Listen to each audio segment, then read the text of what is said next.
everybody, it's Dr. Isom. I'm here to give you part one of the Freud lecture, the psychoanalytic viewpoint of personality. Start with a little story first. There was a guy by the name of George Peach, and he was a well-known circuit attorney in St. Louis.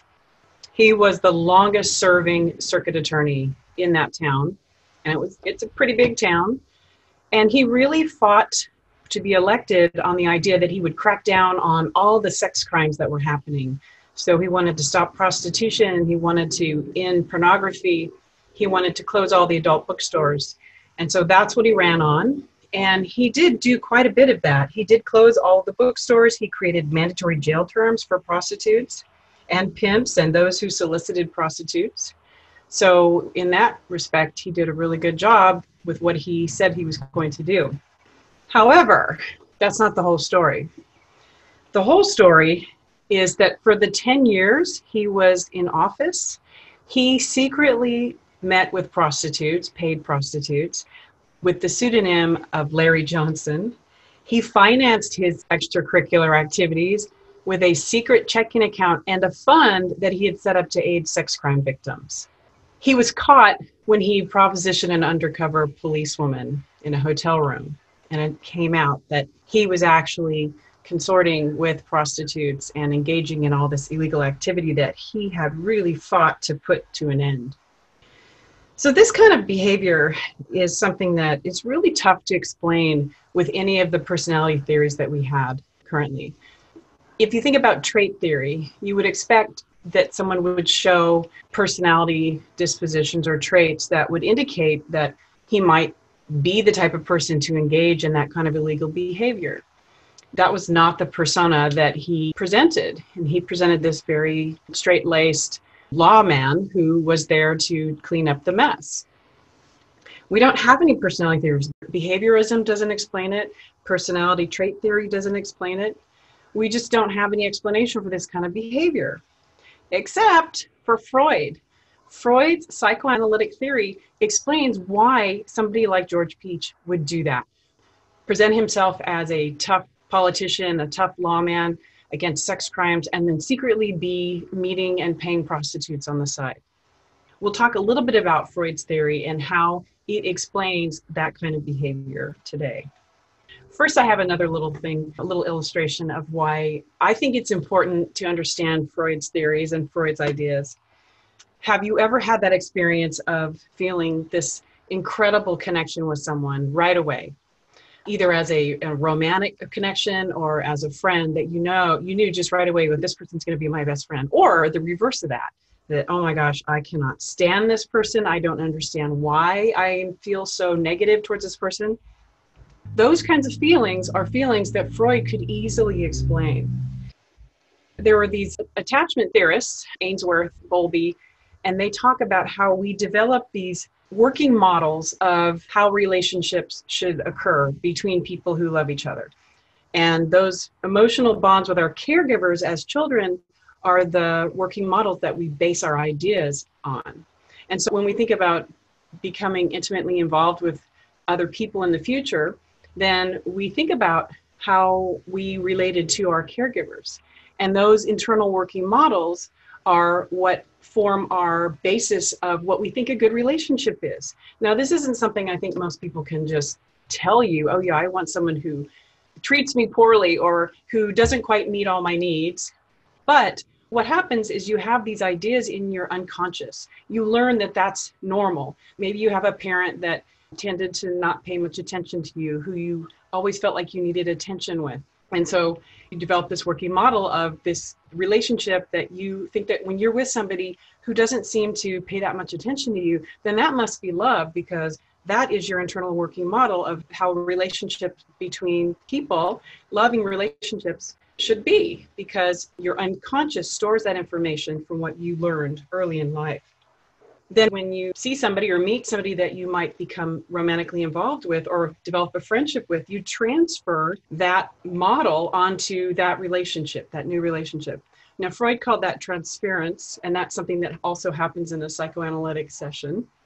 But the bottom line is that the more similarity the person that you're thinking about developing a relationship is the more similar they are to your caregivers, the stronger you're going to feel like, well, this is right. This is a good relationship for me. So the stronger attachment feelings you have towards that person.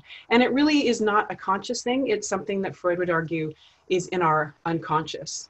These models of what relationships should be like romantically, friendship, they are in our unconscious and they dictate a lot of our behavior. And that's really what Freud said, or Freud argued, that we have these ideas, these thoughts, these beliefs, and these experiences that are shoved into the unconscious, and they motivate a lot of our behavior without us really understanding and realizing it. Here's an example. So Hendricks took that idea and he developed a model for marriage. When people have difficulties in their marital relationships, he developed a model that people can use to try and unpack those difficulties and improve their marriage in couples counseling. His idea was that we have these unmet childhood needs, just like I was just mentioning before. They become part of our unconscious mind, and then they have an influence on those relationships that we form. So he had this example of the isolators and the fusers. If you're an isolator, Hendricks would argue that you're somebody who one of your caregivers just wouldn't leave you alone. They constantly wanted to be with you. They constantly wanted to spend time with you. And so as a child, you develop this idea that, oh my gosh, I just need to get away.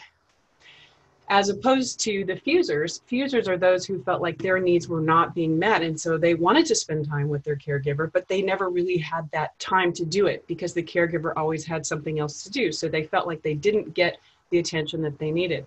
Now, what happens, ironically, according to Hendricks, is that these types of individuals tend to marry each other because when the isolator sees the fuser, that sounds familiar, right? Oh, my mom or my dad or whoever it was always was trying to spend time with me and I always wanted to get away from them. That's exactly what it was like. This must be love. It's not a conscious process.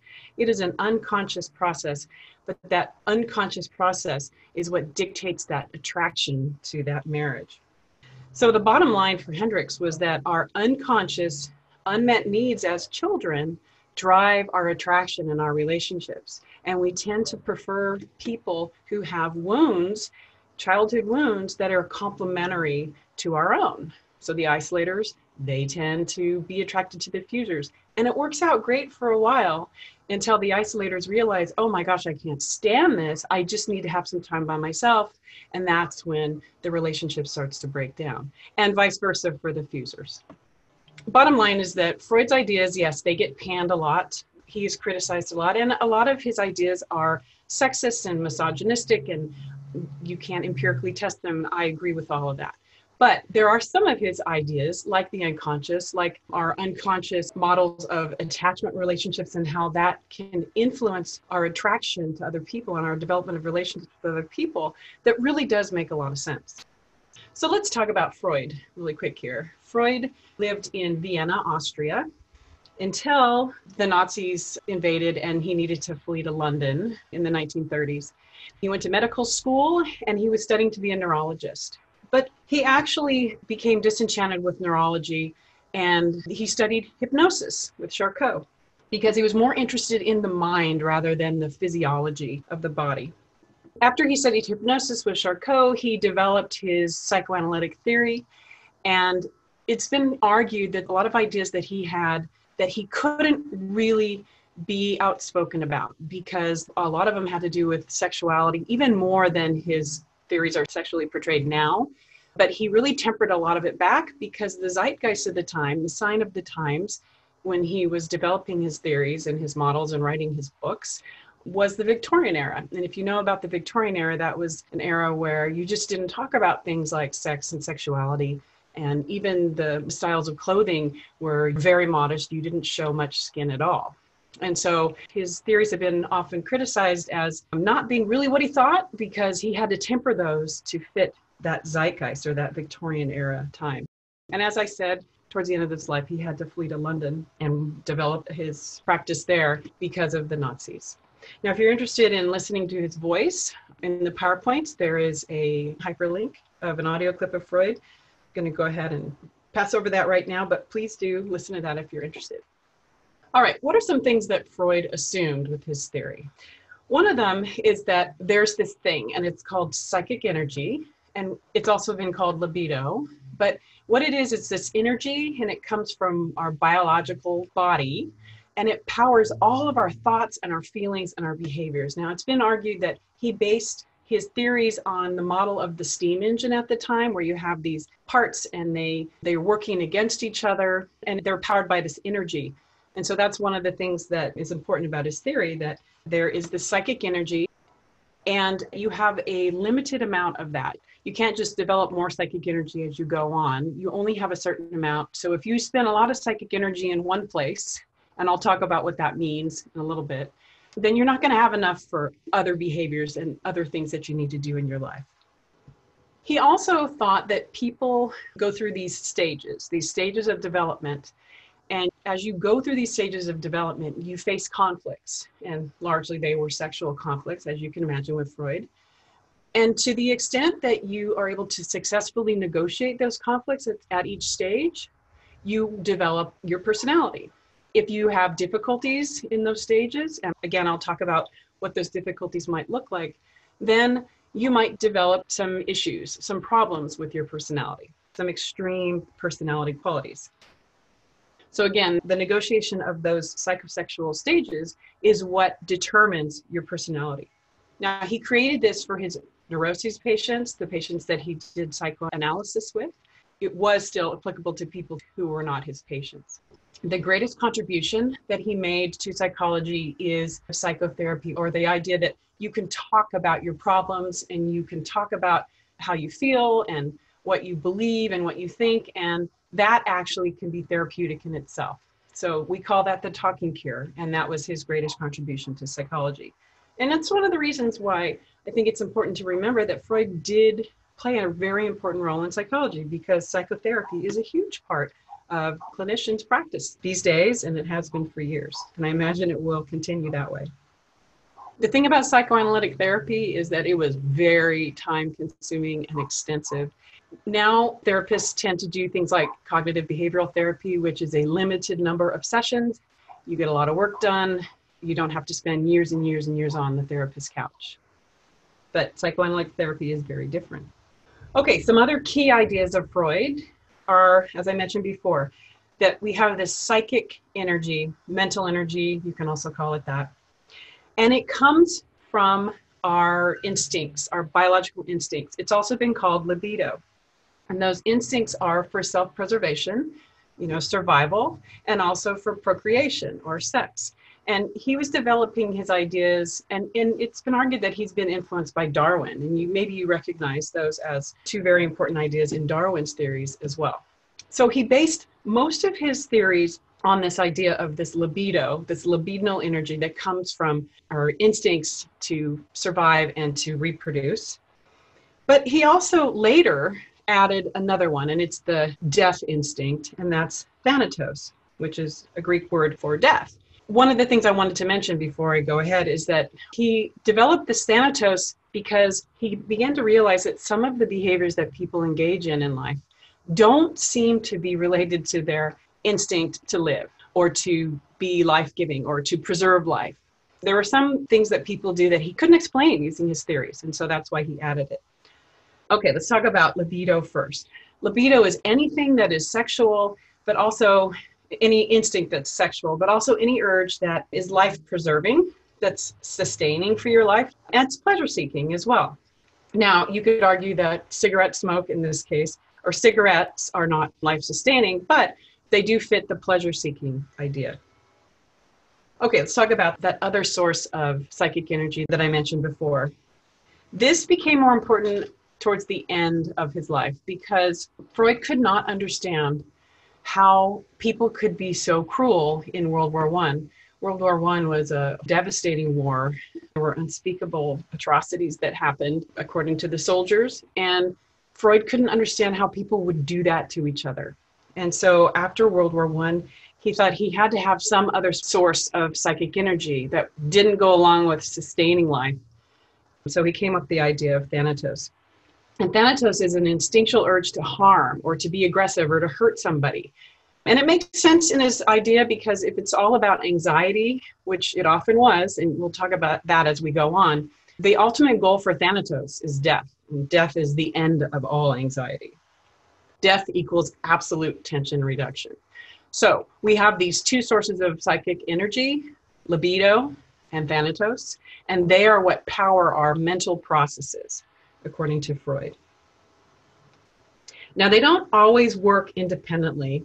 They sometimes can work jointly, and I'll talk about that in a second. But I also wanted to reiterate my point earlier that there is a conservation of this energy. This energy is constant, so if you use some of it in, say, a given conflict, then you're going to have less of it left over to help you go through other conflicts. So we have a conservation of energy. Now, this is different from Jung. Jung had a very different idea about psychic energy. But Freud believed that we're born with the amount we have and it doesn't change. So I mentioned that libido and Thanatos, they're not always opposed. They can be involved in motivating types of behavior like football. If you think about football, it's very aggressive. And football players would argue that part of it is hitting and being hit. In class, when I talk about this, I ask if anybody played football. And I usually have a couple of male students that do. And then I ask them if they enjoyed the part about hitting. And they almost always, well, actually always, report that they love that. They love having that aggressive urge and hitting people in the games. If you look at the top picture, you'll see the wrestlers. Part of wrestling is mean and dirty, but it is actually life-sustaining in that it keeps you in really good shape. You can score lots of awards, and winning tournaments it's a good thing. It feels good. Also, the fishermen, you have to eat. People enjoy fishing. And so unfortunately, if you're going to eat fish, you have to end up killing the fish. Those are just some examples of libido and Thanatos, those two sources of psychic energy working together. They're not always in opposition. Sometimes they can be jointly involved in your behavior.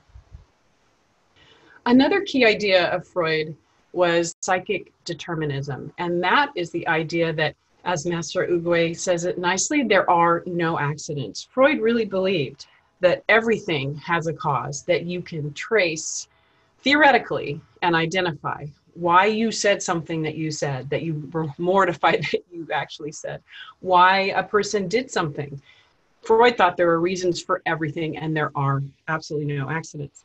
And those reasons have to do with our unconscious mind and our conflicts that we may have, feelings, thoughts, and beliefs, and memories that are in our unconscious mind that motivate us to do things. Another one of Freud's key ideas is internal structure of our consciousness. So you may have seen this model over here on the right, where you've got the ego, the superego, and the id. So those are the three parts of personality. And it's presented in this idea because it's indicating that really the only part that we are aware of is the part that is above the surface of the water, or I guess you could say the surface of consciousness. We're really only aware of our ego. There's a little bit underneath the ego that we have a little access to, and I'll talk about that in a minute. This is all the unconscious right down here under the surface of the water that we don't really have access to unless you do something like psychoanalysis or one of the other things that Freud used to do to get people's ideas and beliefs and thoughts out of the unconscious that were motivating their behavior. So the three layers of consciousness, according to Freud, are the conscious mind, and that is the least important. That's where our ego is. That's what we can report thinking right now at this very minute. The next part is the preconscious. The preconscious is everything that you can remember easily if you're asked, but it's not in your mind at this moment. And then the unconscious is by far the most important to Freud. It's what motivates a lot of our behavior. And it's really difficult to know what's in there, which is why he developed some techniques for getting to it. So I'm going to talk about each of these in turn. So the first is the conscious mind. Again, it's what's in your mind right now. If I were to ask you to write down what your thoughts are currently at this moment, that would be your conscious mind. It's what we have immediate access to. It's what you're thinking and feeling right now. What's going on in your head at this moment. The next level is the preconscious mind. And like, as I was saying before, this is information that you're not currently thinking about. But if I asked you, what's your shoe size? Or if I asked you, where would you like to travel to next? It's something that you can easily retrieve. Like I said, shoe size, who was your best friend in elementary school? Who was your first kiss? The best way to carve a turkey, that kind of thing. This is memory that is available to us, but it's not what's in our current mind. like our conscious memory. It is stuff that we can think about pretty easily, though. Then we get to, again, the most important part, according to Freud, and that's the unconscious mind. The unconscious mind, I draw it with a really big arrow because this is the biggest part of our consciousness, according to Freud. And that's information that is not easily acceptable. And it's not easily acceptable because it's thought to be unacceptable. And that's why it's been shoved into the unconscious. So these are feelings and thoughts and urges that if we think about them, it makes us feel anxious because we either feel guilty or we know that it's wrong. If you want to pound that person who was mean to you or who cut you off in traffic, that's not something that most people would want to admit to. Maybe some, but so that the person who wants to be perceived as nice and proper and a good person would shove those urges down into the unconscious because then they don't have to consciously experience them. We're going to talk about the id, the ego, and the superego in just a moment, but this is where the id lives. The id is in the unconscious. There's stuff in the unconscious that has been shoved down there because we don't want to have to feel anxiety with whatever it is that is unacceptable in terms of what we're thinking or feeling. So we shove it down in there. But there's a limit to what you can shove into the unconscious.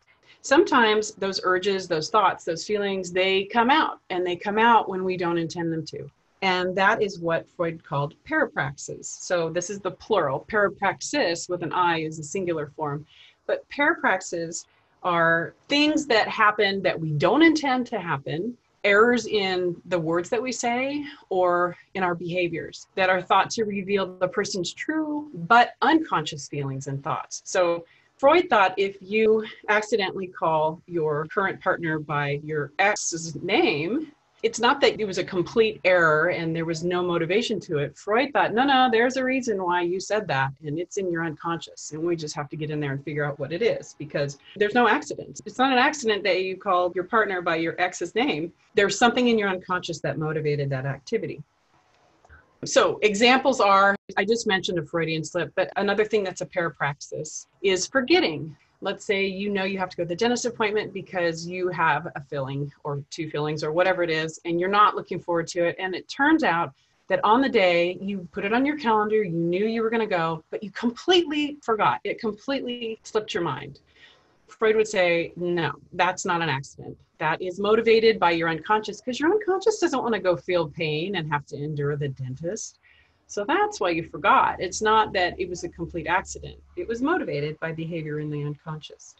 The one that you're probably more familiar with is Freudian slips.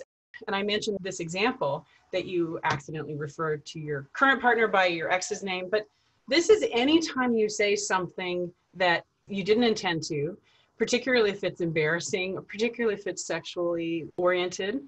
Because Freud thought, no, this is motivated by unconscious stuff, unconscious urges, feelings, and desires. So that's what parapraxes are. There's a video that I usually show in class, and I thought, I'm going to update it. So I hope that you enjoy it too. You need to watch that. That's part of the lecture. So definitely watch the video of the Freudian slips. It's funny. I think you'll get at least a smile out of it. All right, let's talk about mental illness and how Freud viewed mental illness. Freud thought that the reason why people have mental illness is because they've tried to shove too much stuff into the unconscious. And there's a limit, right? You can't fit it all in there. Some of that anxiety that's generated from all of that stuff in there is going to come out. And it's going to cause things like anxiety disorders and depression. Before Freud, they had weird ideas about mental illness, like when women developed something called hysteria, when they had psychological symptoms, anxiety, depression, maybe some psychotic symptoms.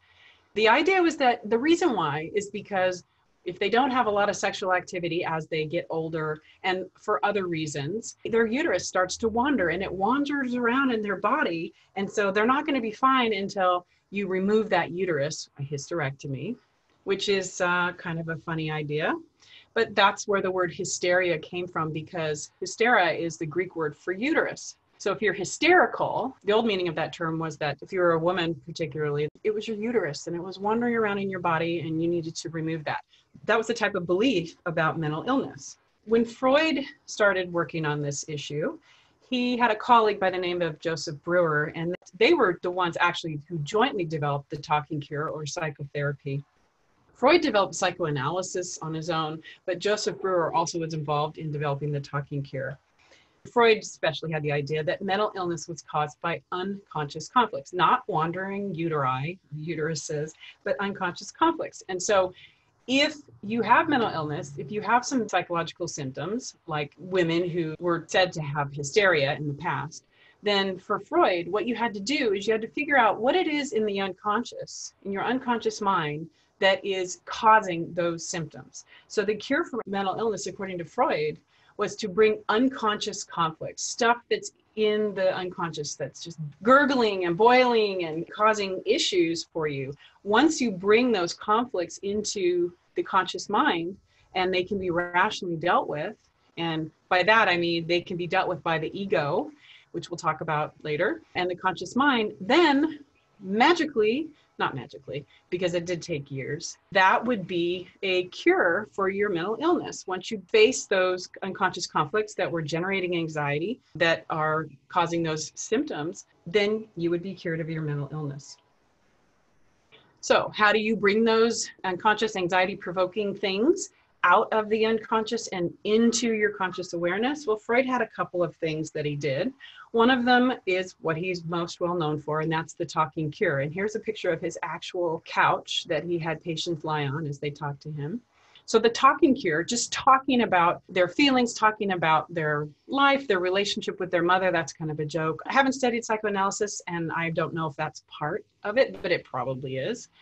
Talking about things allows those uncomfortable, aversive feelings, that anxiety, to come out of the unconscious and into conscious awareness.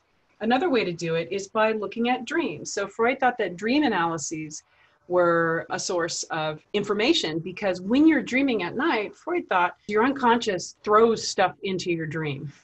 So I love this little picture of this girl, because that's happened to me, where I've had a dream that my husband did something, I don't know, something that really irritated me. And when I woke up, although I knew it was only a dream, I was still kind of mad until I realized, okay, that's silly.